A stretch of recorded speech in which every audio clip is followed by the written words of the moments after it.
Hello, and you're all very welcome along to the latest Champ.ie podcast, Ireland's premier horse racing podcast in association with Boylesports, Gowran Park Racecourse, EJ Menswear and Shamrock Thoroughbreds. As they race up the hill towards the finish, Hart the Herald here on Perry Pass has absolutely bolted up under Paul Townend. On Perry Pass won by wide margin. On the final 150 yards, it's Irish point for Marie National, who's coming with every stride. They're going to the line. Irish point, Marie National on the near side. If you haven't already, be sure to like this video and subscribe to the Champ.ie YouTube channel, as it helps to get horse racing content out there to the wider audience. We look forward to reading all your hashtag 5cast selections in the comments section below. Enjoy the show. Boylesports. Don't just bet, choose wisely.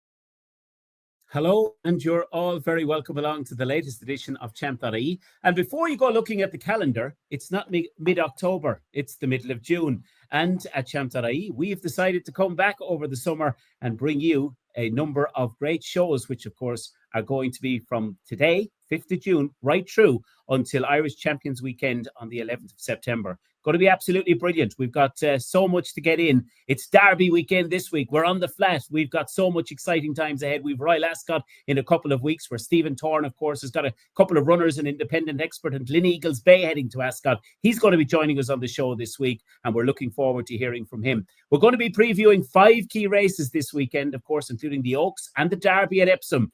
And we've got absolutely some brilliant action to look forward to. But Barry Doyle, it's great to be back mid-June. We were out in grass for a couple of weeks. We're back, we're fed, we're fathered, and some thriving more than others. But we've got a couple of great weeks of Champ.ie podcasts to come. And of course, there's going to be a very special one that you're going to tell us all about right now. Absolutely, Dave. What did I say? Backed by popular demand. We're like the Wolf Tones. We never retire, Dave. And look, it's been a thing over the last couple of seasons where, you know, people have said to us, you know, should we keep it going during the summer? So we set aside 10 episodes, and here it is, the summer tour up on screen, starting with the Epsom Derby. And really looking forward to, Dave, of course, previewing the likes of Galway, obviously the Ebor Festival at the back end of the summer period, all leading up to Irish Champions Weekend. And this is still season number 6, episode number 46 today, the summer tour. And the very first, Dave, Champ.ie Jumps Awards night. We're going to have our own little ceremony, Dave, with plenty of different categories. We announced it on Twitter last night. Here are the categories, and we want your help down below for the jump season. Let us know. We want your nominations down below. The template will be below, and we need your help for nominations. We're going to have 3 nominations for each category, and we will be, of course, announcing the winners. And I do believe there's a champagne in the post to each and every one of the winners, along with a brand new shiny Champ.ie trophy for the season. So really looking forward to it. There it is, Dave. But as our followers have been asking us throughout the summer, even if we cover the big meetings, the big festivals, so we've duly obliged, Dave, and it's all leading to Irish Champions Weekend at the back end of the season. But given the start to his training career that he had, that Stephen Thorne is our special guest for episode number 46 of course, season number 6 and the first of our summer tour shows. Stephen Thorne operating at a 27% strike rate, 2 bullets to fire at Royal Ascot. We're going to get his thoughts on the Epsom Derby itself and run through some of his turf competitors that we're going to be seeing right throughout the summer period. So looking forward to it, Dave. And we kick off with the Epsom Derby preview, episode number 46 of season 6. Yeah, we do. And a big thank you, as always, to our sponsors who've been absolutely amazing through the year. EJ Menswear down in Sligo. We've got Shamrock Thoroughbreds. Stephen's going to be joining us later on. Boylesports, our betting partner, and of course, Gowran Park. And we've got a great offer to tell you about Gowran Park as well, with Father's Day coming up on Sunday week. And we'll tell you all about that as the show goes on. But now it's time to get right into the action, as we always like to do here on Champ.ie. And we kick it all off. We're going to look, Barry, at the first of the 5 races this week on the show. It is, of course, the Prince Elizabeth Stakes. It's the Group 3. It's 1 o'clock. It's a cracking race, this, for the fillies and mares. What is the one you quite like? It's open in the betting. I have quite a strong selection for this one, but I'm going to give you first dibs on this for opening race to 1 o'clock on Saturday. not an easy task to kick off the summer tour, Dave. I think we've 5-1 co-favourites for the first of the races. Let us know your selection down below. But won by a different trainer every year for the last 10 seasons. So it's not just competitive this season, Dave. It's been competitive over the last decade. And I suppose looking at the race itself, the one I was first of all drawn to was Royal Dress, who was very, very unlucky, met trouble in running last season for James Tate. But the stable form would be a slight concern. Look, it's 5-1 co-favourite at the moment is Royal Dress, a 5-year-old rocking up here, and has the benefit of that run over a mile and 2 steps back and trip to a mile. But it's just the stable form that is a nagging doubt for me. And I just think of all the there's a couple of 5-year-olds towards the head of the market here, Dave. 4-year-olds have a tremendous record in this particular race, and the one I like is Spiritual for the Gosden team. I think, look, the stable are absolutely flying at the moment. I think they've had 11 winners, John Gosden, in the last 2 weeks. At Epsom overall since 2010, he's operating over 20% in terms of his strike rate. Rob Havlin on board, Spiritual, heading into the weekend. I like the fact that this horse steps up and trip to a mile once again. She's only had the 9 starts on turf, which leaves her probably more unexposed than plenty of these. And I thought there was a lot to like in Group 3 company on a return effort, where she was up there, on the pace. She likes to race on the pace, and there doesn't appear to be all that much early pace in the race. So she could get an easy lead, Dave, if she broke nicely and got on with things from the front. So I just think, obviously, in this type of race, Spiritual could get an easy lead, and she's a listed winner on soft ground as well. We've plenty of rain scheduled, in particular on Saturday morning. So an easier surface. The more rain that falls, the better for her. Spiritual, I think, will run well. She's 7-1. She's an each way pick, but it's ultra competitive, Dave. Wouldn't be my best fancy on Saturday's card, but I think she'll run well, and I think she's still unexposed over a mile. Yeah, absolutely. I'm very much in the side of James Tate's runner, though, Royal Dress. I thought there was plenty to like about the run at York over a mile and 2 last time. And I just think that William Buick is the man that is just red hot at the moment, Buick. And I think James Tate, the booking of William Buick, tells you that this Royal Dress is really ready to run a massive race. And that'd be my selection. Not the strongest of the weekend, but I certainly won't be surprised if Royal Dress comes out on top in that 1 o'clock contest.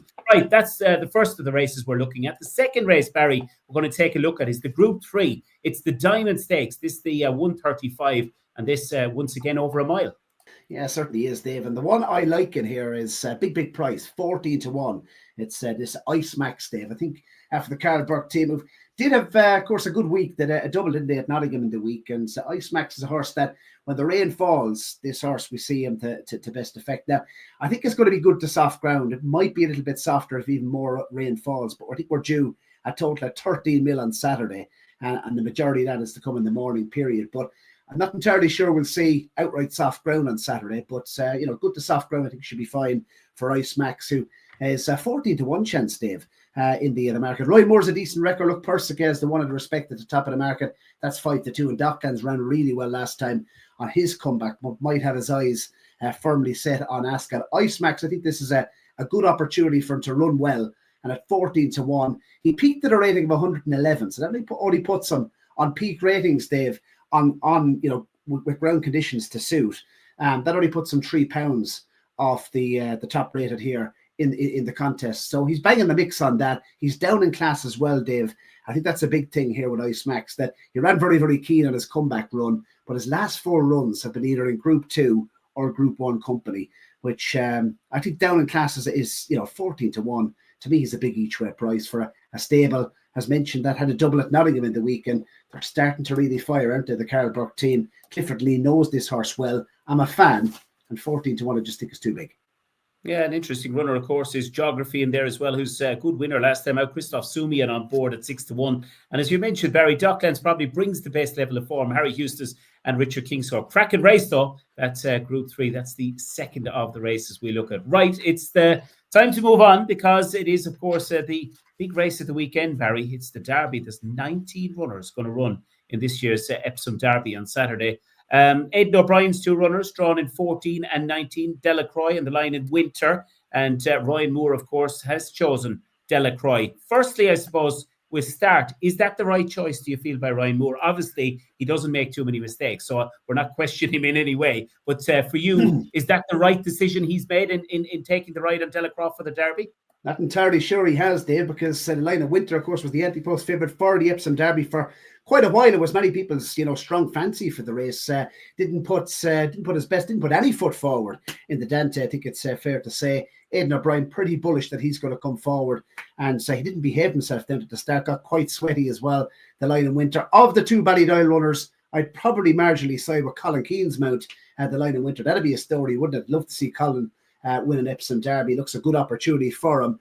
I'm not with Ballydoyle. I'm not with Godolphin either. I think ruling court, Dave and True, probably does have stamina concerns. Field of Gold did go on to Frank the Guineas for him, but I just don't think it was a vintage Guineas overall, and I don't think this horse is crying out for a mile and a half. Pride of Aris, the one I like here, Dave. Could this be the Epsom Derby breakthrough for Ralph Beckett? He won the Art last season with Blue Stocking. Westover gave him an Irish Derby. Could this be his chance, his big chance at Epsom? Went off 18-1, Dave, on second start in the Dante at York. So obviously they were expecting this horse, to come forward fitness. Where I think Ralph Beckett was definitely surprised in the fashion in which he won. He was ultra impressive. And for, I suppose, looking at the race itself, the Dante, what a trial it is for the Epsom Derby. Golden Horn, done the double with Desert Crown in recent seasons. And Pride of Aris could be a big player. I think he's the most exciting colt in the lineup.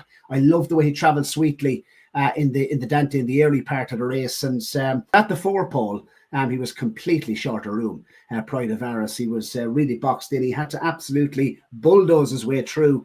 And he is a big, strong colt, and he's obviously progressive. He's unbeaten. I loved how he lengthened inside the last furlong. To me, he looks crying out for a mile and a half. And on the dam side, Dave, he is related to Brian Baru, who won the Ledger over a mile and 6. So no issue whatsoever with the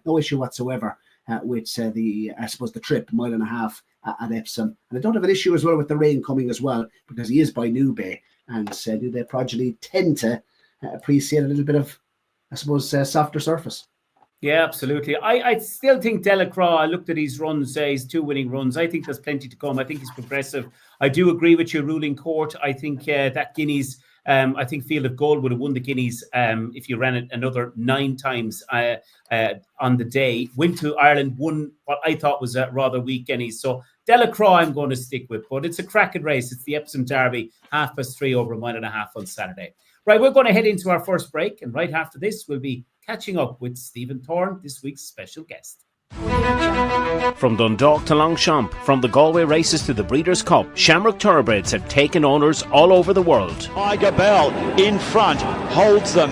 Late on the scene is Dawn Charger storming home, but Tiger Bell in front and won. Coming through the centre, Laugh a Minute with a strong challenge on this Laugh a Minute, who goes on to the closing stages to win by a length and a half. Laugh a Minute from Fiscal Roots. But it's Harry's Bar repelling the late challenge of the stable companion Dream today, and Harry's Bar makes it 6-course win. Check out ShamrockThoroughbreds.com or click the link in the Champ.ie podcast video description to learn more about new racehorse ownership opportunities.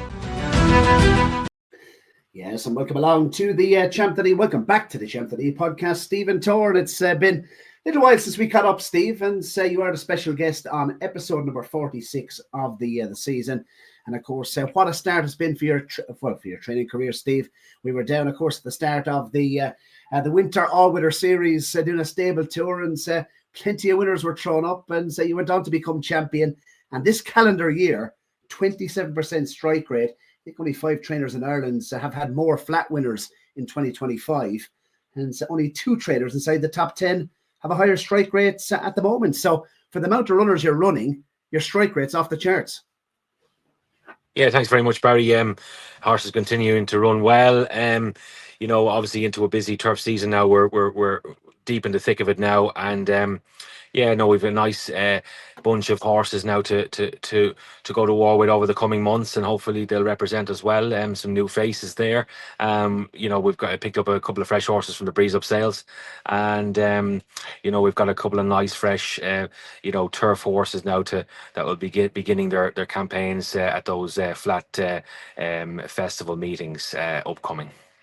Yeah, absolutely. And Steve, obviously the Champ.ie Summer Podcast Tour will be following the journey like we were, I suppose, in the winter on Thursdays, building up to the, of course, Friday nights at Dundalk. We've plenty of festivals to get our teeth stuck into across the course of the Flats Turf campaign. And I suppose at the moment, how would you sum up the turf season thus far? I mean, Gleneagles Bay, obviously an independent expert, 2 likely runners from speaking off air at the Royal meeting, of course, Royal Ascot. So the dream is very much alive.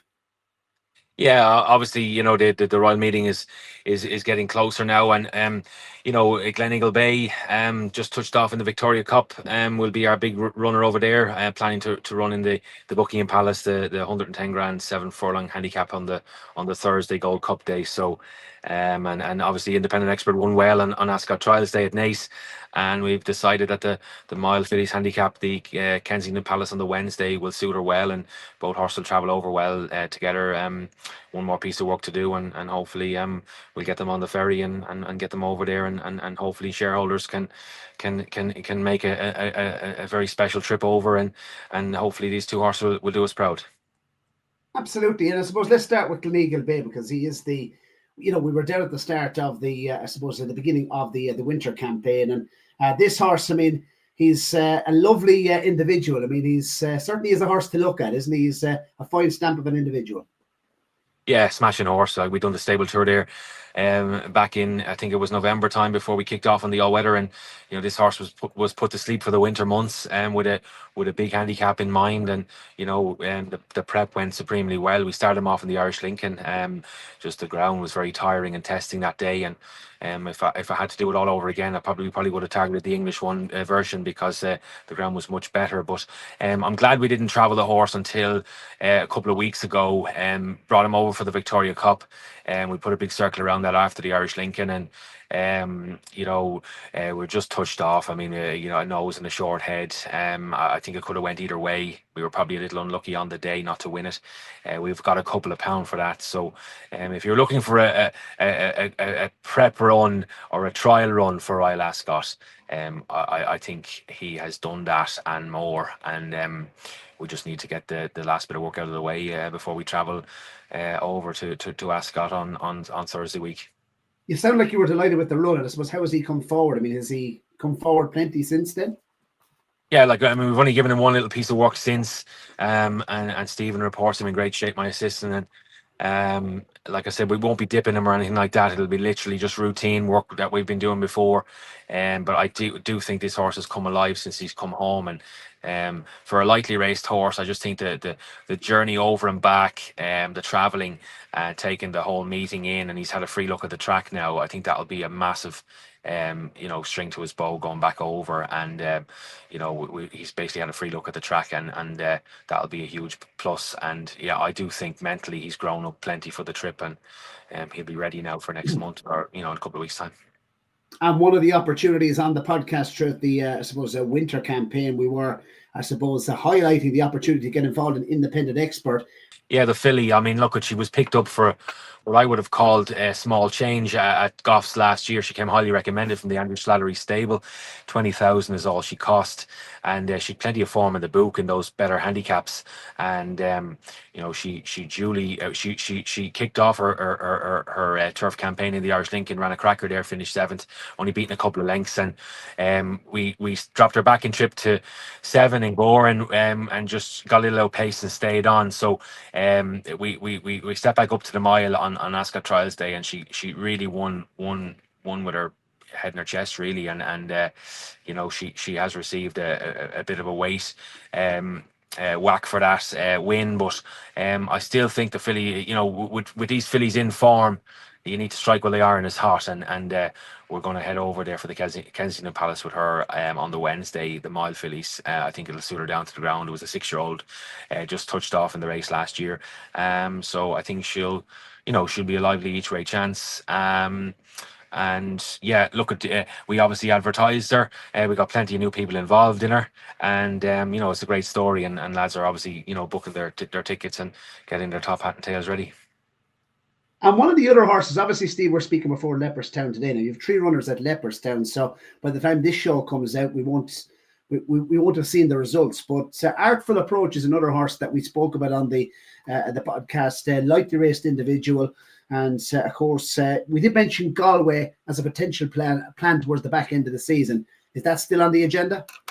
Correct. Yeah. Look, he's a previous course winner. We're about 7 weeks away now from that festival meeting. He'll definitely take in the race today on Thursday at Leopardstown, and he ran a cracker there on debut for us this year.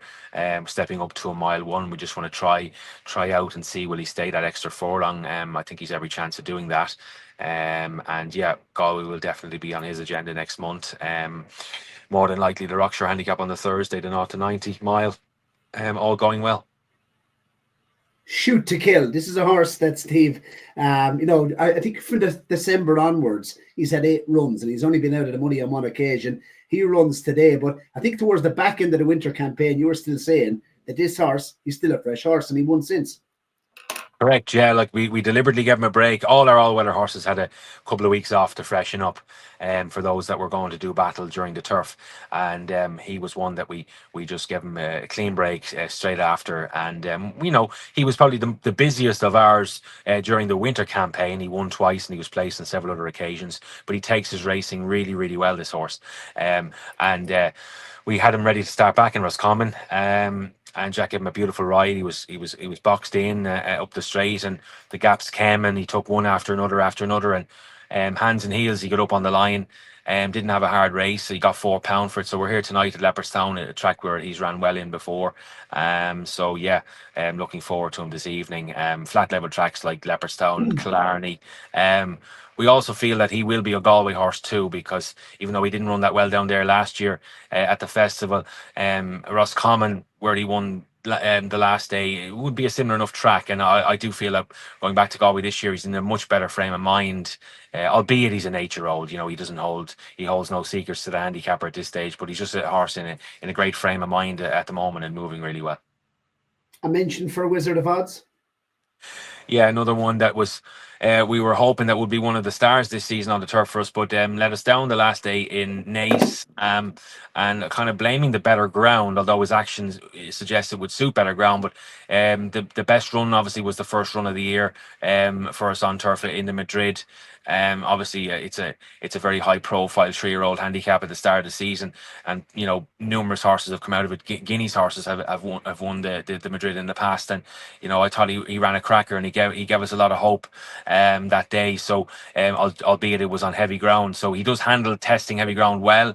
The ground, there's some showers around this afternoon, so got a good to yield in there, and he had a lovely gallop around here back in March before with some of our other better turf horses. So I think he will handle the track, stepping up a furlong to a mile one, and he'll be another Galway horse as well. There's a nice mile 0 to 100 down there on the Wednesday at the festival, the Galway festival. So we will be keeping him sweet until then. But hopefully tonight he'll represent us well too.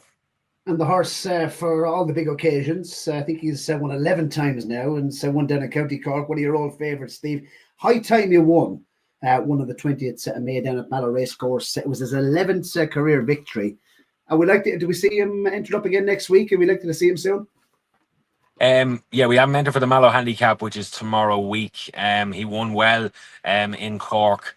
Same track a couple of weeks back. It was a not to 97 furlong handicap, I think it was, or 0 to 80, one or the other.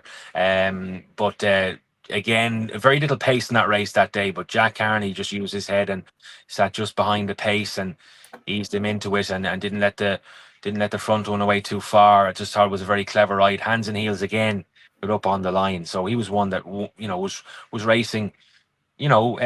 Had a busy enough winter campaign, and definitely aided us to win that all-weather title. He won 3 during the winter, and he's now won 4 of his last 5 starts. So for a 9-year-old to keep going with the same zest, and I'm just we're picking and choosing our punches with him. Again, holds no secrets to the handicapper, but we have him in the Mallow next week. He's a previous winner of the Mallow Handicap, and it couldn't have been a better prep run last week or a couple of weeks ago at that Cork track, in a race that was a very steadily run race. It wouldn't have been run to suit, whereas a big strong field with plenty of runners, with a fast pace to aim at is what is probably his optimum is. So yeah, we're looking forward to that in our Friday week, and we'll see how we get on. In the 2-year-old division, innumerable, if I pronounced that correctly. I was in Dundalk when she made her debut, Steve, and I think the form has really worked out, to say the least. And the last day, obviously, she finished a good second at the Curragh, her first start on turf, and the second, I think the second has gone on to win since. So the form has really been franked. She could be smart. Yeah, we've liked this filly from day one. We had her just ready to start in Dundalk, and I wanted to get her out because of the ground. We wanted to start her thinking that the ground in March and April would be on the slowish side for her. She's a real top of the ground filly. So we started her in Dundalk. She ran a little green, as most of my first timers would do, because they're definitely, there's a lot more improvement in them. We don't dip them at home, so there'll be plenty of improvement, we knew. The first three in front of her, and including the winner, which is probably a Queen Mary filly in the making, Lady Man. So the first three in front of her all have won their maidens and have gone on to better things. And she ran a cracker then in the median auction at the Curragh a couple of runs ago, the last day, and the winner, the second has come out and won in the stole there on the weekend. Yes, won very well, and the horse behind her, who finished fourth, to Joseph's, that's come out and won since too. So the form is rock solid from that maiden. So there's plenty around her that have won. And does that mean that nursery handicaps are out of the equation? Yeah, I mean, we want to try and win a maiden with this filly, and we have her pencil in for a race next Thursday at Leopardstown. It's a 7 furlong median auction for fillies, and I think it's made for her. Jack the Bachelor and Mayflower, another couple of 2-year-olds ready to run. Jack the Bachelor's had a couple of entries, just waiting for the right race. So I've been lucky with the Down Royal 5 furlong maiden. We've won it twice in the past with Sea Breezing, and Shamrock Breeze won it last year. It's the week of Royal Ascot. So if we have a little bit of a disappointing week at Ascot, we might have this horse to look forward to on the Friday at Down Royal. It's the 19th, the week of Royal Ascot, the 5 furlong maiden at Down Royal. We like him a lot. He's maiden material. We give 100 grand from at the Breeze Ups in Doncaster off Tallyhouse Stud, who are unbelievable breeders / breeze up consigners, unbelievable team of people, and just looking forward to this horse getting out shortly. And Mayflower, are we likely to see that soon? Another one that is been bought at the Breeze Ups, came highly recommended from Robson Aguirre, and I was keen to do business with Robson at some stage along the line. He's we're quite friendly, and he tipped this one to me at the Craven. We give 50 grand for. Fine big filly by Ardad. The previous two Ardads that I've purchased, the only two Ardads that I've purchased, were both maiden winners and black type performers, black type placed horses. So I'm a big fan of the sire, and this is out of a Chamarel mare, and she'll be starting off over 7 some stage next month in Leopardstown. Definitely one to note. And just a couple to mention. Obviously, it's not all about Shamrock Thoroughbreds. You now have your trainer's license, and didn't take you long to train for Midland Park. That was a good partnership struck up early, Stephen. And Far From Dandy, a good fourth on its first start for your stable, only beaten 3 lengths. That was at the Curragh.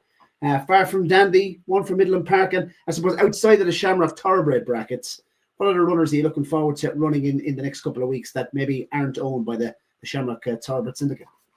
Yeah, like Far From Dandy was a lovely horse that we just got a call to take, and he was a very lightly raced horse coming from the UK, a good solid 2-year-old form that had worked out, and he made his debut at the Curragh last week for us on Guineas weekend. Finished fourth, ran a cracker, probably in need of the first run of the year. We don't have him that long. Fine big strapping horse, and we'll be winning races. We have him penciled in for a Leopardstown handicap on the 18th, actually, the day that Gleneagle Bay runs at Ascot. So we're very much looking forward to him. We're going to step him up to a mile.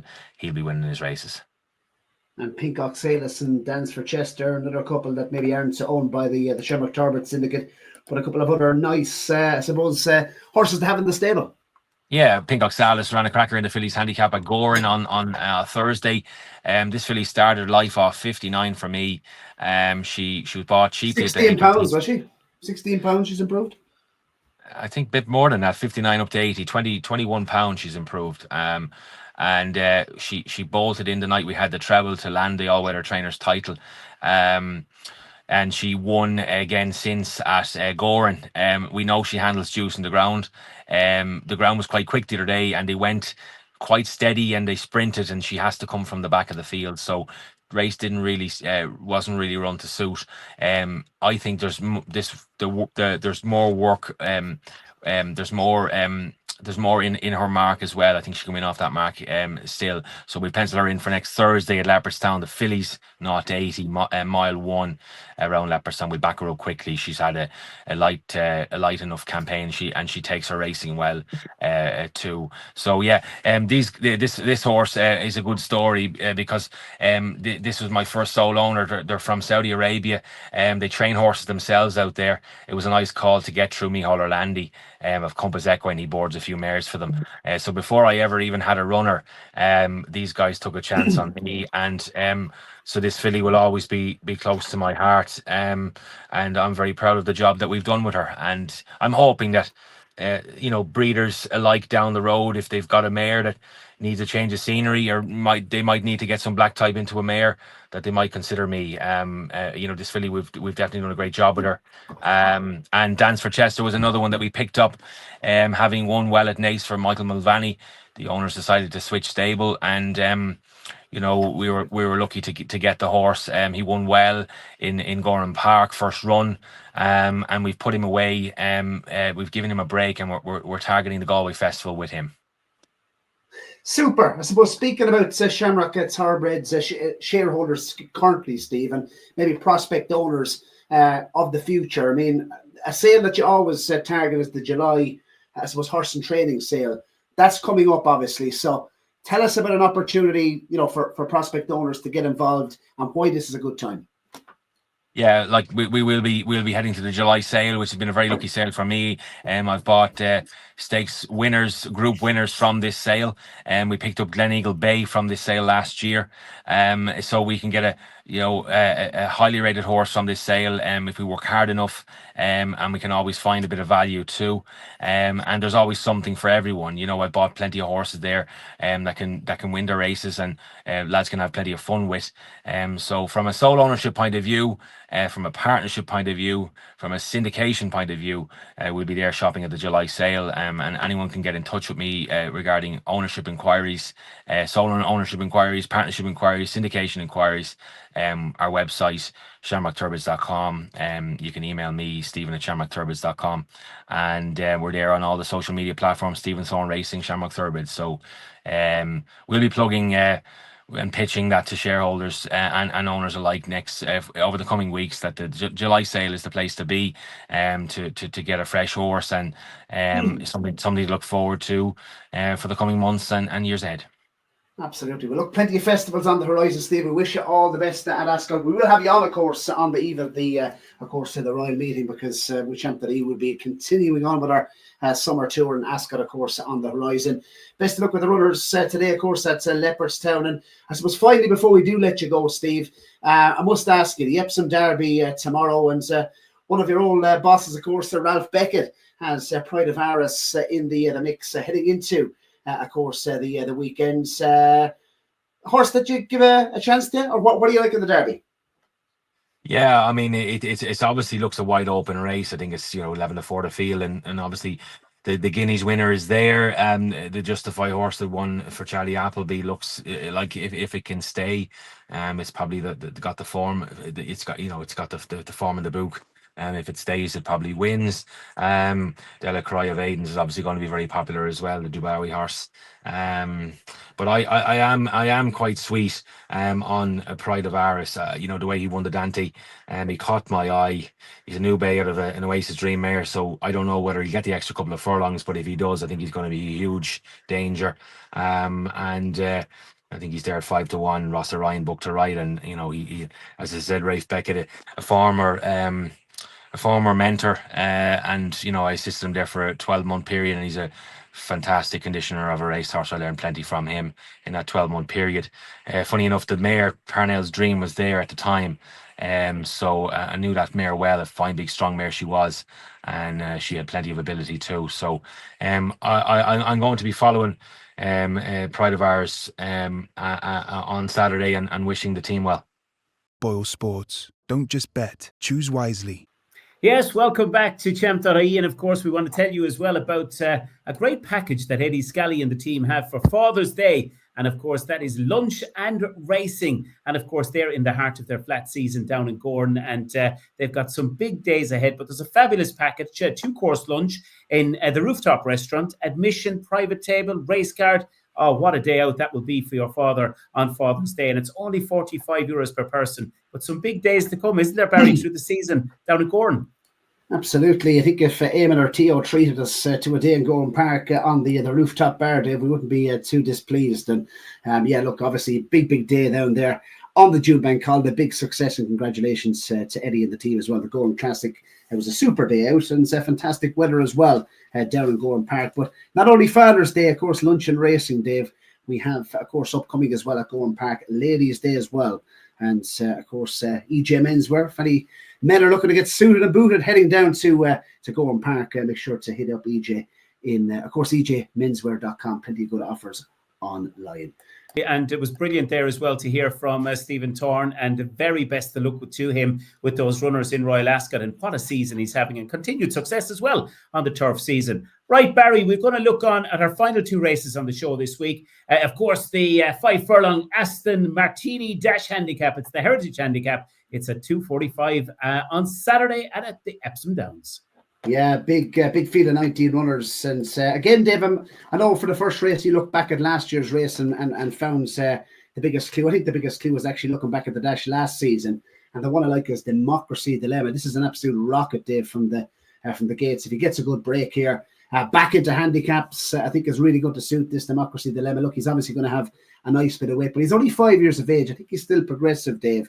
And I suppose, look, Ross Ryan reunites. It could be a good afternoon at Epsom for, I'm hoping it will be for Ross Ryan on Saturday. He was second in the dash last year. That was on good to soft ground. So, the rain falling, if soft gets into the ground, it's not going to be an issue. 2 pounds lower last season than when he finished second. I think he just ran into one, and I think he got collared late on, didn't he, by Dream Composer. It was a 14-1 chance. He's a big price as well, Dave, if you look at last year's race. But Democracy Dilemma is the one I'm drawn to. Ross Ryan back on board for the Rob Cowell stable. There's 2 good darts in the race, but I just think he's down in class here, back into handicap company. He improved from his first run to his second run this season. I'm expecting him to improve again, just 5 years of age. I like Democracy Dilemma, and I have done for quite some time. Excellent. John Quinn's runner is the one I'm just going to give a mention to, with Jason Hart on board. JM Jungle has been knocking on the door. Second at Musselburgh, York, and third last time over the 5. I think JM Jungle in around the 6-1. I think that could just be the each way value in the 2:45 on Saturday. Okay, we're going to look at one race on Friday, of course. Well, it's not just one race. It's the Epsom Oaks, and it's my nap pick of the weekend. It's Desert Flower. This Desert Flower for me is superb, and I love the way she finished off her race in the 1,000 guineas at Newmarket. And I think the step up and trip, I don't think it's going to be a problem. I think she's going to relish it. She's short at 5-4, but Desert Flower, I think she's going to be the Oaks winner come Friday. But Barry, you like one of Aidan O'Brien's here, Minnie Hawk, who was a good winner, of course, when we saw her winning over 1 mile and 3 at Chester under Ryan Moore. Well, I was going to ask you, will she stay as a Desert Flower? You seem pretty convinced she will. She was ridden like a stayer, wasn't she, in the 2,000 guineas? And looking at how, on pedigree, you'd probably have your big doubts, Dave, whether she would stay 1.5 miles. But looking at the way she races and her style of racing, you'd have to think that she's every chance. Aidan O'Brien, who look, Godolphin, I think the last time Godolphin won the Epsom Oaks was back in 2002. Aidan O'Brien has won 6 of the last 10. And the fact that Ryan Moore, I mean, to me, it's a big gamble because World was there for the take. And I thought, she's a contender in her own right, World. I liked what she done in the New Sedora. And I think, 1.5 miles would be very much suited to her. But the fact that Ryan Moore, I think on official ratings, £15 or something officially to find, but she's an unexposed filly. And I think she, 1.5 miles here, an extra furlong is going to really suit Minnie Hawk. And the fact that he's chosen her, Ryan Moore, by Frankel out of Kingman's sister, she's certainly bred for the job, Dave. She cost plenty, just short of €2 million as a yearling. The Cheshire Oaks, not the best piece of form, I think, on offer, and she's definitely going to have to step up. But I just think there's so much on-tap potential with her. So Mini Hawk for me, 7-2. She's proven stamina. She's already proven herself on a softer surface as well. And according to Aidan O'Brien, she's come on absolutely plenty. So Mini Hawk for me, for a man that's operating over 30% strike rate at the moment and bidding for 7 wins in 11 years in the Epsom Oaks. Mini Hawk for me. I think Ryan might have got this one absolutely spot on. It was a gamble. I think he's got it right. Yeah, let's see. Right, we're going to head into our final ad break, and we'll be back right after this with our nap selections for this weekend. Yeah, so hello, Barry Doyle from the Champ.ie podcast, Ireland's funny horse racing podcast. I'm here with my co-host, David Byrnes, and we're here in Sligo Town, David, in EJ Menswear, and EJMenswear.com. Fantastic season ahead. EJ has kindly partnered up with us to be the men's fashion partner with Champ.ie for the season. And David, we're suited and booted. You're looking sharp. Yeah, well, thanks very much. And this fantastic bundle and this outfit we're wearing is costing $2.99. It sets you up beautifully for the racing season ahead, which includes Leopardstown at Christmas, Thyestes Day at Gowran Park, and of course, if you want to go even bigger, you can get togged out for the Cheltenham and Entry festivals later on in the season. Absolutely, and of course, check out the Champ.ie podcast right throughout the season, Mondays and Thursdays, and look at the offer, the tailored bundle for the racing season, $2.99, blazer, shirt, chino, socks and shoes. What's not to like, lads? Check out EJMenswear.com to find out all the racing offers. Yeah, EJ has you covered down in Sligo with plenty of classics and big racing to come over the course of the summer. Right, Barry, give you your first dibs on your nap pick for the weekend. Yeah, the nap pick of the weekend, Dave, I have to say, I really like Democracy Dilemma. I think he's a big price in the dash, and as mentioned, just £2 higher than when he was second in the race last season. I thought he was unlucky not to win it last year, and he was a really good second. So Democracy Dilemma has had the benefit of 2 runs as well, should set him up. And I just thought a 10-1, Dave, was very much overpriced. So a 10-1 nap for me in the dash. I think he'll be absolutely bang there. And look, the next best, Pride of Aris, I think gives Ralph Beckett a really good opportunity of winning the Epsom Derby for the first time. I think it's the most exciting horse in the race. And if you can get over the stigma of Ballydoyle and Godolphin and just pluck up the courage and take them on, 5-1, to me, it looks a good price. If I put it like this, Dave, if it was trained by Charlie Appleby or Aidan O'Brien, based on what I've done in the Dante, to me, it would probably be close to even money.